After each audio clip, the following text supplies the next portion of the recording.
Okay, so I'm going to give us a beat, and then we'll go ahead and start this. Mm-hmm. Hello, everyone. Thanks for joining us today. If you are just logging on, welcome to HR Exchange Live, Future of Work. Our presentation is entitled How to Inspire Rather Than Stereotype Gen Z. I'm very honored to introduce to you our distinguished speaker, Cilliant CEO and HR Exchange Network Advisory Board member, Diana Anderson. Diana, take it away. Thanks so much, Mason. And thank you for the opportunity to engage in this conversation with everyone today. At Cilliant, our sole focus is integrating coaching into the fabric of organizations. And as such, we tend to run into the places where organizations are somewhat challenged. And I have to say that one of the challenges we see most commonly at Cilliant are disconnects between generations. So it's an exciting time to talk about how we're going to welcome this new Gen Z group of people into the workforce and maybe learn from our lessons of the past and do things a little bit differently. So in order to discover maybe how to approach integrating Gen Z into our workforce in a different way, I think it's helpful for us to step back and think about, first of all, what's going on here and how can we learn from the lessons from the past. And so to do that, what I'd like to do is have us just step back for a moment and think about what it is that makes a new generation a new generation. Mason, I'm sorry, can we just start it one more time? I think I could do a little better, and then I didn't move my slide. Do you mind if we just welcome me again? No, sure. Sure, no problem. Thank you. My script. You're welcome.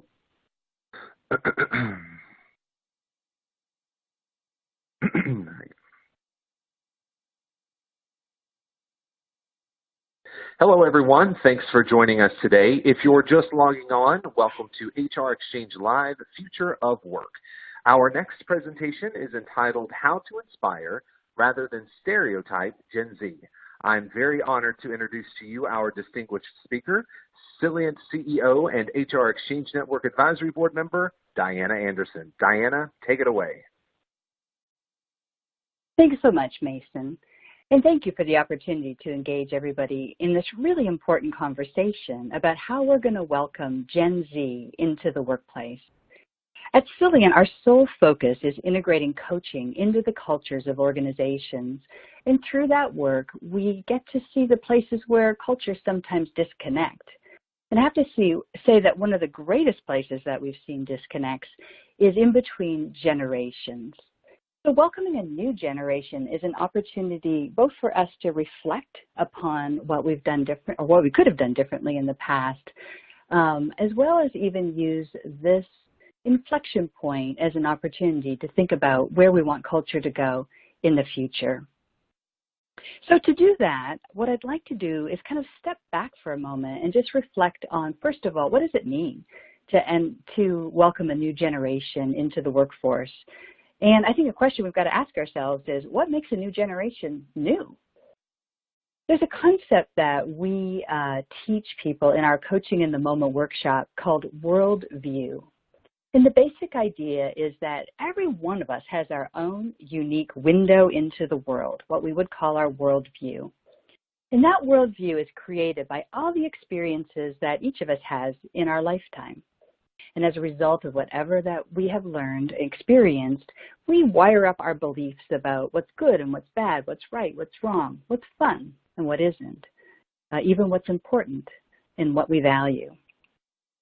And new generations are named as new generations when their shared worldview reflects significant differences so that they have wired up different values, different ways of looking at the world, different ways of being in the world.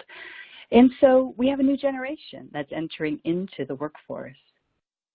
So one of the questions that we've got to ask ourselves is, why is it that we tend to create stereotypes when new generations come into the workforce? And in particular, I think we could take a look at the millennial generation and think about the kinds of stereotypes that emerged when they joined the workforce.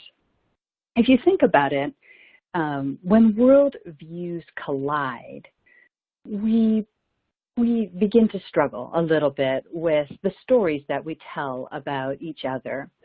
So when one worldview, say the millennials are looking at our baby boomers and baby boomers looking at millennials, we see things differently. And we explain those differences by making up stories about each other that tend to create divides. And as a result, we end up with labels.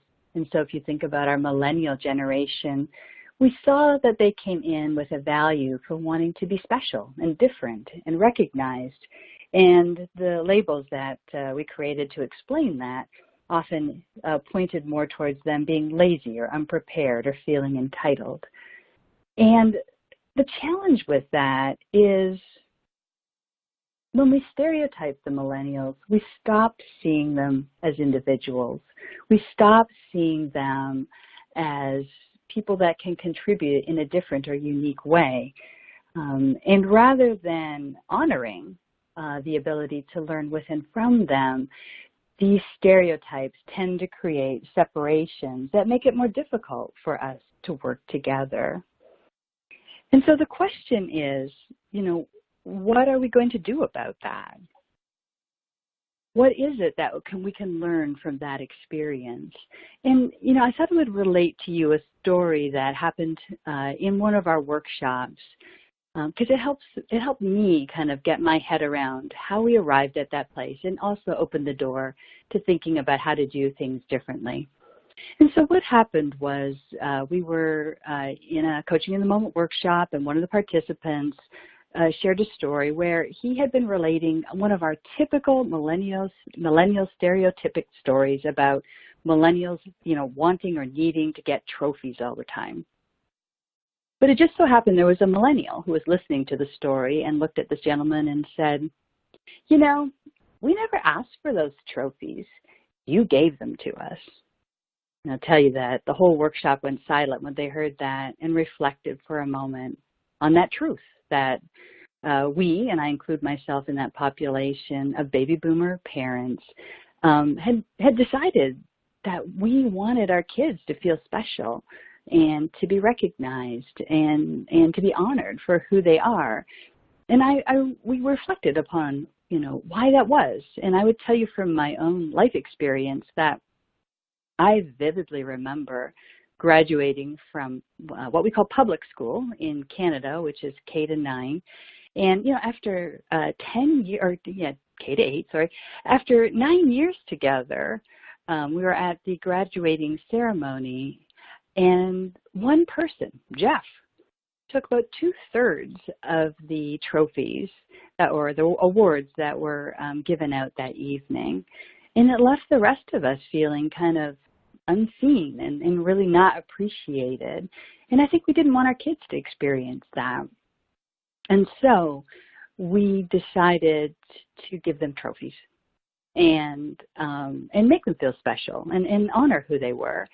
And I think the challenge we maybe didn't meet so well was that when our kids entered the workforce, we didn't know how to continue to help them feel honored and special in a way that was productive and appreciative and fit into our work culture. And so as a result, we decided to label them and in some ways limit their contribution. So we've got the opportunity to do this over again. We've got a new generation, Gen Z, and they bring some really, really special qualities with them. Gen Z is a really creative group of people. They're very entrepreneurial. They are natives not only to the internet, but also to social media. It is a medium that they love to use in very creative ways. In fact, 25% of them post original video weekly, and 65% create and share content. That's people who want to have their voices heard. And they want to be heard in ways that make a difference. This is a group that cares deeply about the world and wants to change it in very positive ways.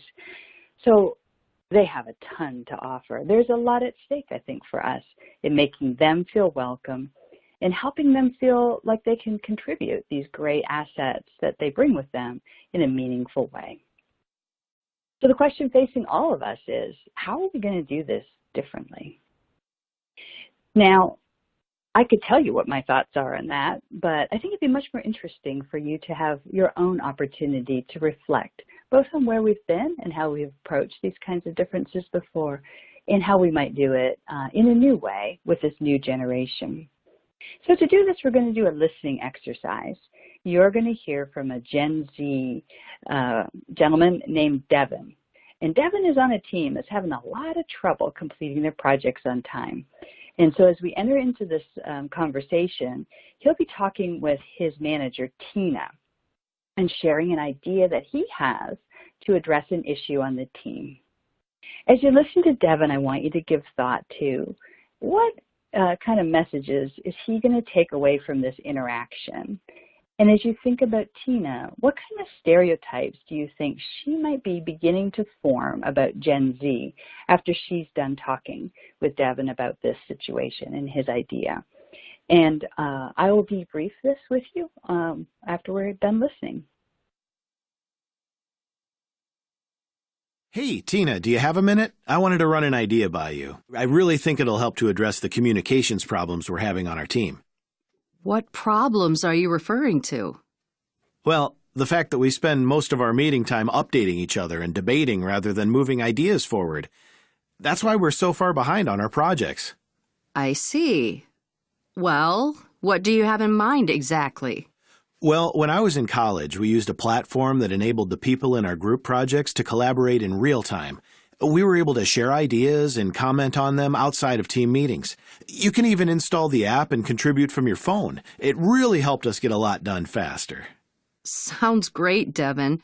But I can't even get our team to respond to emails in real time. Yeah, but that's the problem. Look, the real problem we have to deal with right now is that we're way behind on the Elmira and the Oakdale projects. We need to get those wrapped before we can talk about anything else. Let's table this conversation until then, okay? Sure. All right, then. Make sure that you coordinate with Xavier and Jenny before you send me your final analysis for Oakdale. I need it by tomorrow afternoon at the latest. Right. I'll try to track them down and get that to you. Great. So let's consider what Devin's experience might have been like. What do you think that he might be feeling as he walks maybe back to his cube and thinks about what he's going to do next? He might be kind of discouraged. You know, he shared an idea and it really wasn't taken very seriously. Might even be kind of frustrated because he really wanted to make a difference. You know, he wanted to improve the work on the team, and instead of getting that idea honored, he's going to have to stay doing work in a way that he knows is not the most efficient or effective, which might be kind of annoying to him as well. And he certainly doesn't walk away feeling honored as a team member. So let's think about Tina, though. You know, as she walks off to whatever is next for her, what do you think she is considering or thinking about Devin? And how could those thoughts maybe be the seeds of a new stereotype? Perhaps she thinks he's a little bit naive, thinking that just introducing some technology is going to resolve what sounds like it's been a long-standing problem for this team. She might even think he was a bit disrespectful. You know, he had some kind of youthful enthusiasm in how he pointed out what the problem was that he was seeing, and that might not have landed as well with her. She might think of him more as a bit of a know-it-all, or maybe someone who was a little bit overly critical, or even a bit naive to think that technology is going to solve everything that's going on for this team. So you can hear how the nature of this interaction, how Tina greeted this opportunity for change more as a problem that she wanted to get shut down as quickly as she could so she could get on to doing what she felt more comfortable doing, is actually where the seeds of our stereotypes often occur. And so you can see how this kind of approach actually sets everybody up to start creating some really unflattering stories about each other. So let's go and see what happens when she tries this in a different direction. So she's going to try again, all right, but she's going to take a different approach. And this time, I want you to notice what makes that interaction different and what messages does Devin take away from this conversation. And I also want you to give thought to what the actual approach is that she takes and how that could impact not only Devin, but others as well.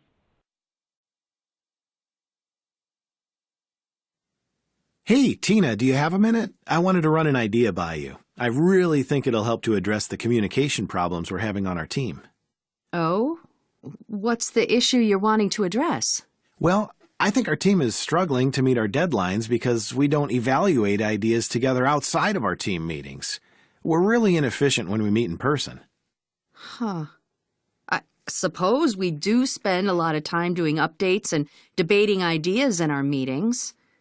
You know, that used to work pretty well when our team was smaller and we didn't have so many projects. I can see how that probably worked in the past. It doesn't seem to be working that well now, though. I suppose you're right. We've been working that way for so long, I guess I hadn't thought too much about it. So what do you have in mind? Well, when I was in college, we used a platform that enabled the people on our group projects to collaborate in real time. We were able to share ideas and comment on them outside of team meetings. You can even install the app and contribute from your phone. I'd like to see our team use that platform or something like it. That's an interesting idea, Devin. I have to tell you, though, our team has a history of rejecting new technology. How would you address that? Can't you just tell them to use the app? I could, but I'm not sure that'll work out too well. Devin, how do you tend to respond when you're told to just do something because I told you so? Oh, not too enthusiastically, I guess. Yeah. Well, that's true for pretty much everyone. People are far more likely to engage in change if they believe that they will benefit by doing something differently, and if they believe they can successfully attain that benefit. Knowing that, how would you approach getting the team to embrace using a new platform? Well, let's see. Getting the specs right for the Elmira project is taking forever. I'll bet if I show everyone how using the collaboration feature can really speed that up, I bet they'd be pretty interested to learn more. That sounds like a pretty good bet. Cool. Okay. Why don't you send me information on the app you're proposing so I can check it out? You'll need to run this by IT as well. Assuming we're good to go, I'll give you 15 minutes in next week's meeting to introduce your idea to the team. Awesome. I'll be ready with some live examples to work with. Terrific. I'm excited to see how this goes. I'm around this week if you need to run anything by me. Thanks. I appreciate that. Sure thing. So that was a really different conversation. Let's consider Tina for a moment and how she approached this. What did you notice that she did differently? Did you notice that she stayed centered and she didn't get knocked off balance when Devin came up with this idea or observation about what the problem was? Instead of judging him and the idea, she got curious and started to explore what was possible. And she remained open to possibilities. In fact, if you think about it, what she really did a nice job of was kind of starting to appreciate Devin's worldview, starting to think about how and what he was looking at, and maybe considering the possibility that he was seeing something that was always been there, but she hadn't really embraced before. Her focus was also on igniting insight for Devin. Clearly, he had some ideas about how to make change, but maybe didn't know quite how to approach it. So she used this as a learning opportunity to help him think about how he might approach this kind of change initiative with the team so that it would be successful. And as a result, these two generations were able to learn with and from each other right there in the moment. I would imagine that would have a completely different impact on Devin. If you think about it, he probably felt much more encouraged to share his observations. He's probably going to share other ideas in the future. and would feel respected for it and honored that bringing this kind of innovation to the team is something that would be useful to them. He also learned, how to approach change differently. And given his intention to want to be helpful and be of service, learning how to introduce change effectively is going to be really important. And as a result, he would feel honored and valued as a team member. So this approach that Tina took that made such a big difference is what we would call a coaching approach to leadership. And it's based on a coaching worldview, which is curiosity, compassion, and courage. So if you think about it, Tina really just got curious about what was possible and really explored that through her conversation with Devin. And she greeted him with compassion rather than having a judgment about him because he was approaching this in a different way than perhaps she had considered. She really held and honored his intention to want to make change happen and held that with a compassion that opened him to share his ideas with her. And lastly, I think they both addressed or entered into this conversation with courage. That is the courage to change, the courage to try something different and new. And as a result of this worldview, Tina was really able to stay centered and not get knocked off balance. And that is so important when we greet any kind of change, that we're able to stay in a really centered place. So imagine for a moment what it would be like if that was actually the culture in your organization. What can a coaching culture do for you? Well, it's going to teach people how to appreciate how other people see the world. It's also going to help provide languages that can help us discuss our differences and appreciate them and welcome people with new ideas into the organization.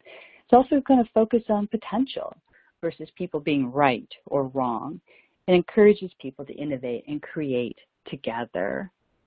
If we take a coaching approach to welcoming Gen Z into the organization, what we're going to be able to do, I think, is tap into the incredible opportunity that we have there for them to bring their very special gifts and abilities into the world. But I also think it could be an opportunity to honor and to heal some of the wounds, I would say, that are left from how we have welcomed generations in the past. So I think this is really important because welcoming Gen Z is an opportunity for change, not just for Gen Z, but for everybody.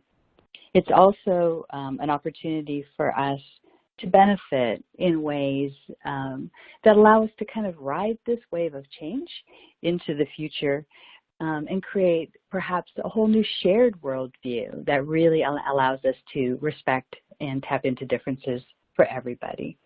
Because personally, I think that the future belongs to those who are able to learn with and from each other. And I think that taking a coaching approach to any kind of initiative is an opportunity for us to instill coaching as a way of life in a way that honors us all. I hope that as Gen Z enters your workforce, that you'll take the opportunity to do just that. Mason, let me turn it back to you. All right, thank you. Brilliant presentation, Diana. Thank you for taking the time to share these insights. Just really fantastic information. For our audience, it's time to move on to the next presentation. Please click on the link in the agenda widget on your screen or click the next link in your email. Don't forget to click Already Registered. Thank you again, Diana Anderson from Salient.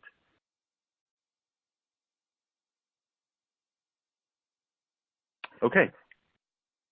I don't know what was happening on your end, but in the end here, everything was flashing for me. I kept losing. I couldn't see the slides. I don't know if that was clean or not. It's still flashing. Let me,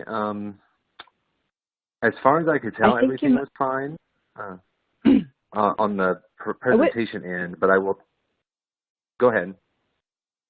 Well, I was going to say, I know we don't have a lot of time. I would love to try it one more time. I'm not totally sure that was, I'd love to try it one more time if we could. Okay. If you're open to that. But things are still flashing here.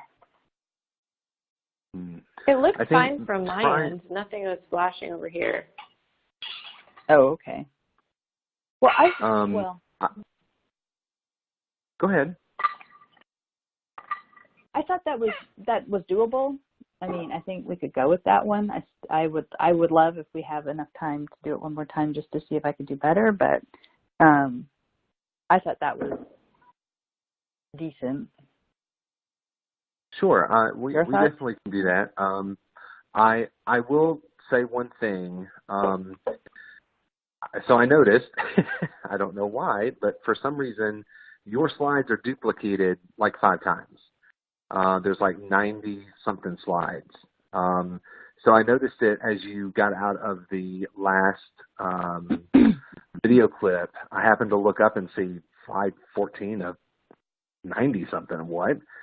And for some reason it duplicated. I didn't do anything different than what I've done before. So what I did was I took your last slide, the gray last slide, visit the resource center, and moved it up to where it should be. Hey, Tina. That way, when you got there, you were in the right place. I have no idea what caused that. Good. Well, and what's interesting is actually I was about to say that to you, but when I got on this morning, it said it was one of over 100. It was like 102 or something. So I mean, you must have deleted some in the process, but. Yeah, I'm trying to hide them so they didn't pop up somewhere else. And I don't know what caused it to. I'm actually going through and hiding the rest of them now just to cover our backsides. But I don't know. So On24 sent us an email yesterday saying that they have changed some of their background type things, and that it might be impacting. I'm starting to think that whatever they have changed is impacting more than just what they told us, because this platform, it has always been very, very stable. So I don't know. I don't know what it is. So let me hide all of these just to kind of protect us from any other mishaps. All the other slides were in order. It was just that one slide that was that needed to be moved up. And it's the only one that's not duplicated. So I don't know what it is. Yeah, well, and I don't know what's have going on, but I'm glad I had stuff written here because everything went blank for me. So I'm just talking off of my off of my paper, and it's flashing in and out. And it was anyway. That was why I thought my ending was not the best, because I was just. Oh, you know what? It was probably because you were changing the slide when you were. Because I was trying to fix it for you. Because you were fixing the slide. I was losing the slides that I was seeing. Oh, yeah, I didn't know that. I'm so sorry, Diana. I did not mean to do that to you. Well, it kind of knocked me off my game. I'm like, shit, what's going on this time? You're so good at disguising it. I didn't even know any of this was going on. I was just watching. Yeah, well, I was on the back side. Blah, blah, blah, blah. I'm talking. I don't know what I'm saying. Where's my slide? I'm sorry. I didn't realize it would knock you like that. I've never had to do it like midstream like that before. So what I was trying to do is not, because I was afraid you were going to move to that next slide and it was going to be duplicated and it was going to throw you. So I thought, well, let me get this slide up there so she'll end in the right place. Yeah. And at that point, I was just trying to set you up for success.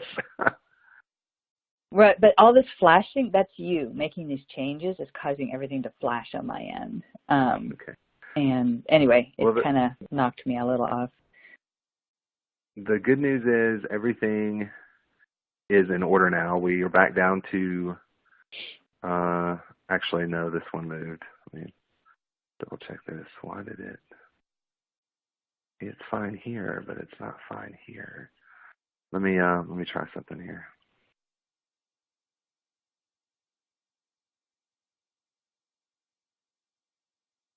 Why did that one come back up? Didn't on my end. You know what? Let me just refresh my page here. on 24 and I are going to have a long talk.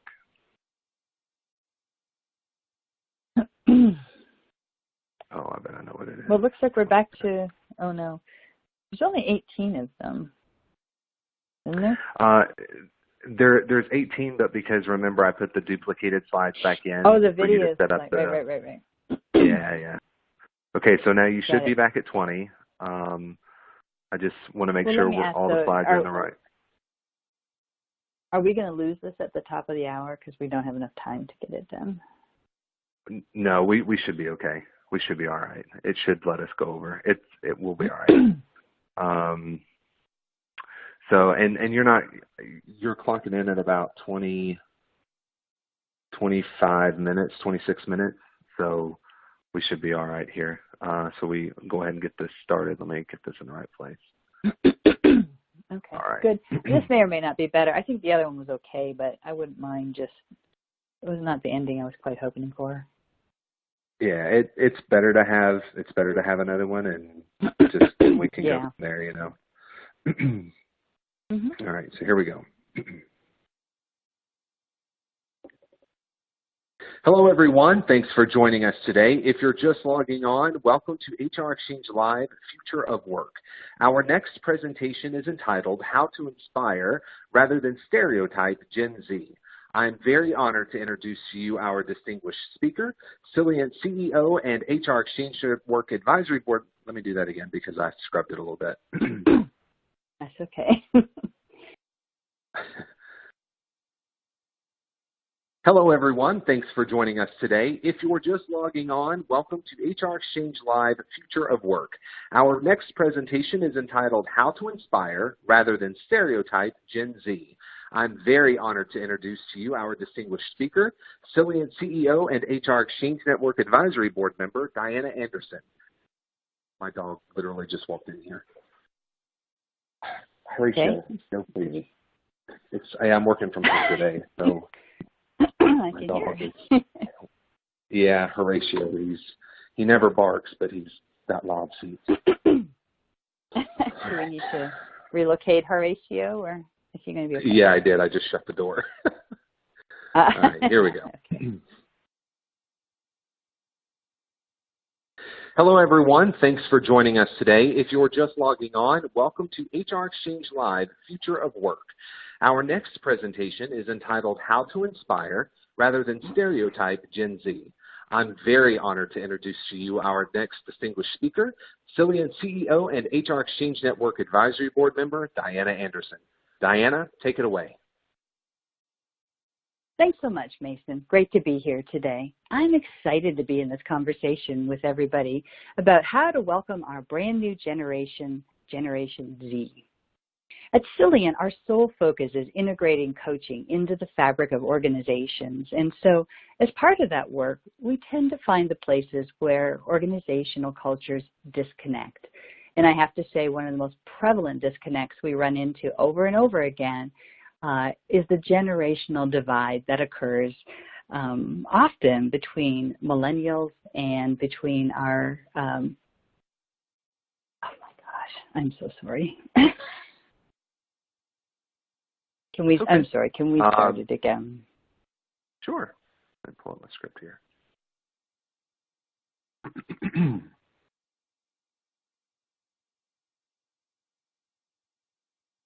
Hello, everyone. Thanks for joining us today. If you're just logging on, welcome to HR Exchange Live, Future of Work. Our next presentation is entitled How to Inspire Rather Than Stereotype Gen Z. I am very honored to introduce to you our next distinguished speaker, Cillian CEO and HR Exchange Network Advisory Board member, Diana Anderson. Diana, take it away.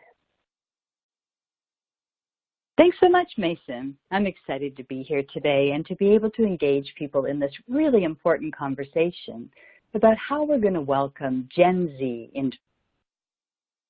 At Cillian, our sole focus is integrating coaching into the cultures of organizations.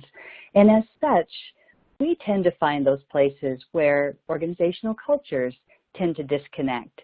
And one of the most prevalent disconnects we see is in between generations. So introducing a new generation into the organization is an opportunity both to look back and think about what created some of the disconnects we currently experience, as well as looking forward to what we can do to really place the welcome mat firmly in front of Gen Z and welcome them into our organizations to be a productive and integrated part of our organizational family. So the first thing we want to do is kind of step back for a moment and think about what actually makes a new generation new. And what makes a new generation new is a new shared worldview that they bring that integrates them and that makes them a unique group. So let's step back for just a moment and talk about worldviews. This is a concept that we introduced in our Coaching in the Moment workshop. And the idea is that each of us has our own unique window into the world, which we would call a worldview. And that worldview is wired up through all of the experiences that each of us has in a lifetime. So based on what we experience, we decide what's good, what's bad, what's right, what's wrong, what's exciting, what isn't. And as a result of our worldviews, we decide how to interact in the world. While worldviews can be individual, they also can be shared. And so when the events of the world or advances in the world give a whole group of people a shared experience that changes how they look at the world, we give that new generation a new name. And that's exactly what's happened with Gen Z. Changes in social media, being raised by Gen Xers rather than by baby boomers, all of these things and much more has shaped their worldview so that they see things a little bit differently than the generation before them. So one of the things we want to look at is, why is it that we get these generational differences? And if you think about it, the stereotypes that crop up as a result of these generational differences begin often when these two generations meet each other. And in that meeting point, they take a look at each other and notice that they approach things differently, they think about things differently, and often that makes people a little uncomfortable. And as a result of those differences, rather than getting curious about them, we have a tendency to take these little pieces of different approach and turn them into stories and that explain why we think those folks are different. And as a result, we often turn those stories into labels, and those labels become stereotypes. So if you think about our millennial generation, they got pretty well labeled as being lazy, unprepared, entitled, maybe even lacking in loyalty. And as a result of that, it created a lot of tension. And the stories that persisted kept us from being able to see what was really unique and different about these folks who had joined our workforce. I would have to say that I encountered stereotypes of millennials that were so solid that even when I encouraged people to notice what was unique or different about some millennials, that they were unable to do it. It was shocking at times just how persistent these stories were and just how limiting they were for everybody, because it hampers people's ability to learn with and from each other if we are only looking and thinking about a story and not the unique individual before us. I think what really captures the essence of this is a story that was related to me in one of our workshops. And it pointed both towards where the limitations had come from, but also, I think, opened the door to thinking about what we could do differently as a result of them. And this was a story where one of our participants was telling us how he had been sharing a really common stereotypic story about millennials and their need, he felt, to get trophies, at the end of anything that they did. But it just so happened the day he was telling that story that there was a millennial present who looked at him and said, we never asked for those trophies. You gave them to us. And I'll tell you, that just caused silence in the workshop as people reflected on for a moment on why we actually did that. Why did we as baby boomer parents decide that we should give everybody a trophy.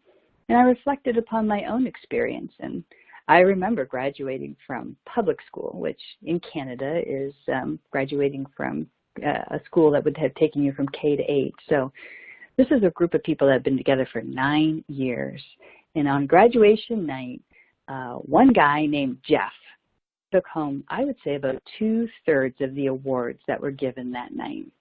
And I have to tell you, it left the rest of us feeling unseen, unrecognized, really appreciated for the unique contributions we had made during all those years together. And I think collectively, we wanted something different for our children. So we gave them trophies so that they could feel like they were always honored for winning, regardless of what had happened. And as a result, they did feel special, and they did feel like they could do anything, and they did experience believing in themselves in a way that perhaps we had not been encouraged to. And I think one of the things that we didn't do a great job of was figuring out how to honor that specialness that we had created when we brought them into the workforce. And so instead of changing how we approached them, we created some labels that limited their ability and in some ways diminished the very things that we had worked so hard to build. So we've got a chance for a do-over because Gen Z is coming in, and they have got some really, really special qualities that I think we really are going to want to honor and bring in. They are a creative, entrepreneurial crew that are natives in the social media world. In fact, 25% of them post original video every week, and 65% create and share content weekly. Those are folks who want to have their voices heard, and they want to have these voices heard in a way that makes a difference in the world. They care deeply about causes, and they are very much about giving back and making the world a better place. I can't think of more qualities that we really need to bring online right now. So this is a great time to ask ourselves, how can we do this differently? Now, I could share with you what I think we should do differently, but I think it might be a little bit more interesting for you to have your own reflection around this. And so to invite you into that reflection, we're going to do a listening exercise. And you're going to hear from two characters. So Devin is a Gen Z team member. He's pretty new to a new team that's having a lot of trouble getting projects completed on time. And he's got an idea to help address this, and he's going to share that with his manager, Tina. And as you listen to the conversation, I want you to think about what messages Devin might take away from this interaction, and also what stereotypes might be beginning to be formed for Tina as she is in conversation with him. And I'll debrief this with you after we're done listening. Hey, Tina, do you have a minute? I wanted to run an idea by you. I really think it'll help to address the communications problems we're having on our team. What problems are you referring to? Well, the fact that we spend most of our meeting time updating each other and debating rather than moving ideas forward. That's why we're so far behind on our projects. I see. Well, what do you have in mind exactly? Well, when I was in college, we used a platform that enabled the people in our group projects to collaborate in real time. We were able to share ideas and comment on them outside of team meetings. You can even install the app and contribute from your phone. It really helped us get a lot done faster. Sounds great, Devin. But I can't even get our team to respond to emails in real time. Yeah, but that's the problem. Look, the real problem we have to deal with right now is that we're way behind on the Elmira and the Oakdale projects. We need to get those wrapped before we can talk about anything else. Let's table this conversation until then, okay? Sure. All right, then. Make sure that you coordinate with Xavier and Jenny before you send me your final analysis for Oakdale. I need it by tomorrow afternoon at the latest. Right. I'll try to track them down and get that to you. Great. Thanks. All right, well, let's think about this for just a moment from Devin's point of view. What do you think his experience was as he walks away from this conversation? I think maybe he might feel a little discouraged from sharing ideas and observations in the future. I mean, they really weren't very welcomed.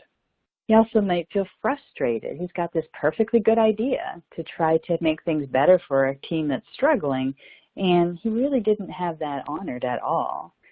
He also might be kind of annoyed. I mean, his work is made more difficult as well as everybody else's, but he's still going to have to keep doing what he was doing.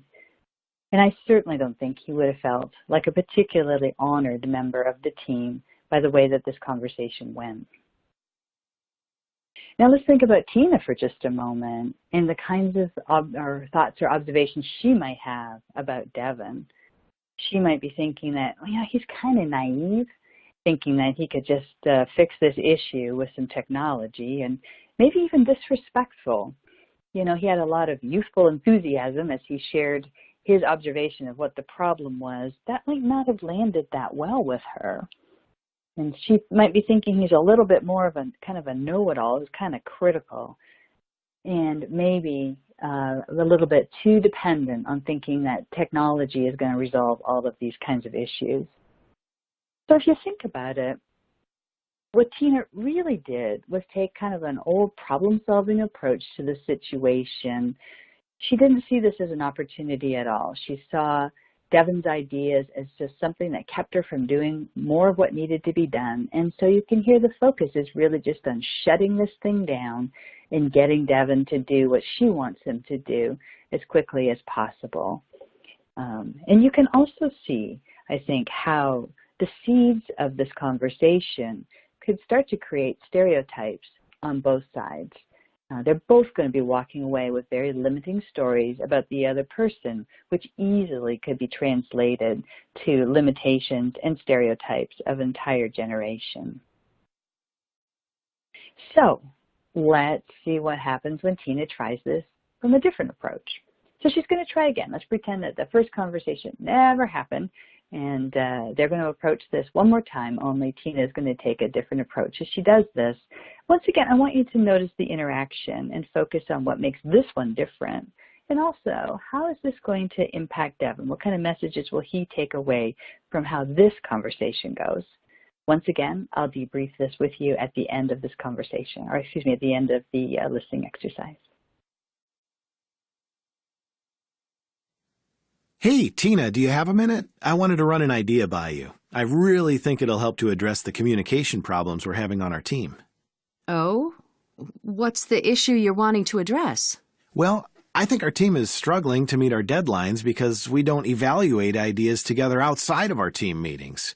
We're really inefficient when we meet in person. Huh. I suppose we do spend a lot of time doing updates and debating ideas in our meetings. That used to work pretty well when our team was smaller and we didn't have so many projects. I can see how that probably worked in the past. It doesn't seem to be working that well now, though. I suppose you're right. We've been working that way for so long, I guess I hadn't thought too much about it. So what do you have in mind? Well, when I was in college, we used a platform that enabled the people on our group projects to collaborate in real time. We were able to share ideas and comment on them outside of team meetings. You can even install the app and contribute from your phone. I'd like to see our team use that platform or something like it. That's an interesting idea, Devin. I have to tell you, though, our team has a history of rejecting new technology.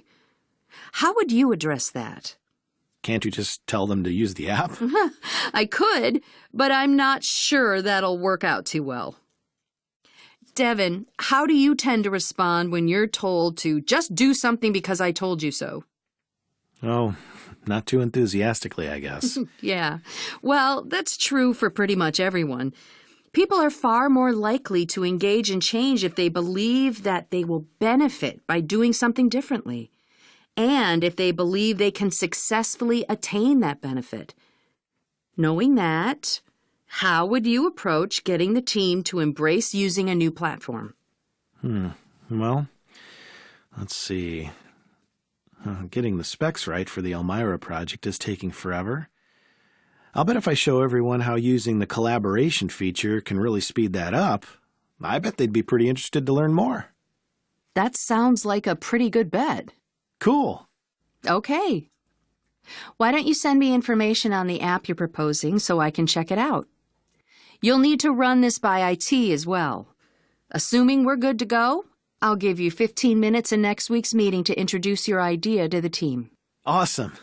I'll be ready with some live examples to work with. Terrific. I'm excited to see how this goes. I'm around this week if you need to run anything by me. Thanks. I appreciate that. Sure thing. So that was a really different conversation. Let's take a look first from Tina's perspective and what it was that she actually did that made this conversation turn out so differently. If you think about it, she stayed centered instead of getting knocked a little off balance by the way that Devin shares his observations with her.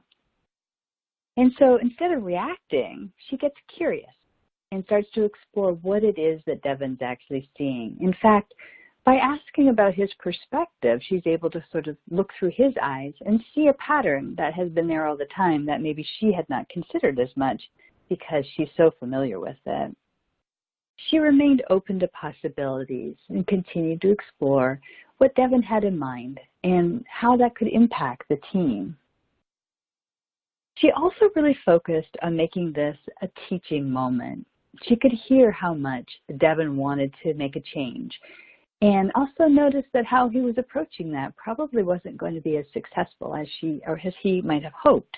And so she used some coaching approaches to help him think about how he could introduce his ideas successfully to the team. And as a result, they learned with and from each other. Now let's think about this from Devin's perspective. What do you think his experience might have been? Well, certainly he'd feel much more encouraged about sharing his observations because they were so well received. He also would feel probably pretty respected for the innovation that he was introducing. And he learned how to introduce that innovation in a more effective way. So he would see this interaction as an opportunity to learn and grow, which most certainly he would find valuable.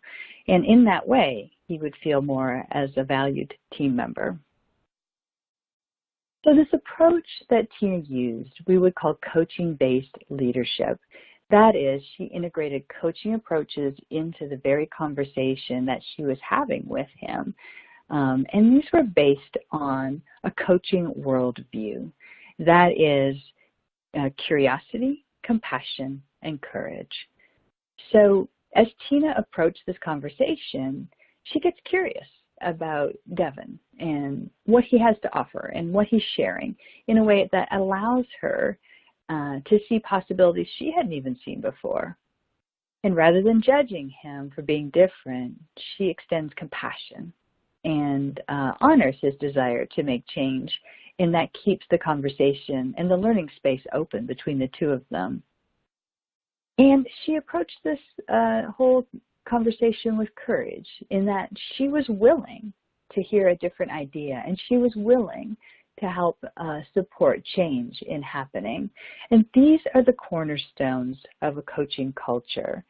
So when we talk about a coaching culture, what we're actually talking about is making coaching a way of life in the organization so that coaching approaches are integrated into any conversation with anybody at any time. As a result, people learn how to appreciate how other people see the world. All people, by the way, not just a new generation. When a coaching approach is taken to interactions, people approach differences as an opportunity to learn. And coaching can provide a language that allows us to have conversations about these differences without a big overlay of emotion. So when we take a coaching approach to these conversations, we're able to actually appreciate the differences, the gifts that people bring, with a focus on realizing that potential rather than seeing these differences as problems. And in doing this, this is what encourages people to think together, to innovate together, and to create together. Isn't that what we would want for Generation Z? This is an opportunity for us to welcome this really gifted group of people that have all kinds of potential within themselves and see the potential for moving our world forward in some really positive ways. I think that taking a coaching approach to welcoming Gen Z into our workplaces is going to help to realize that potential in some fantastic ways. Perhaps even more importantly, I think that taking a coaching approach to welcoming this generation could teach us all how to take a coaching approach to being with each other. And so we could use this new generation as a kind of a wave that we could ride into a new place that hopefully could even heal some of the old wounds of doing things not as well as we could have in the past, but also could create the opportunity for us to create a whole new shared worldview that could be very positive and very productive for us all. The key, of course, to doing that is creating a space where we can all learn with and from each other. And in doing that, I think that we will create a great place for all of us, that we will make this a place where change is possible and where everyone feels welcomed and honored. So I hope you'll take this opportunity as Gen Z enters your new workspace to welcome them with a coaching approach. Thank you. Mason, let me turn it back to you. Thank you very much. Brilliant presentation, Diana. Thank you for taking the time to share these insights. Really good information. For our audience, it's time to move on to the next presentation. Please click on the link in the agenda widget on your screen or click the next link in your email. Don't forget to click Already Registered. All right, everybody. Thank you again. Diana Anderson, CEO of Cilliant. All right. How about that? How did you feel? I could live with either of them. I don't know. Beth, did you have a preference? Or? Very good. Maybe the first go around was a little bit cleaner, but I don't have a preference either. When I go back to, I'm going to go ahead and end this so we have it saved.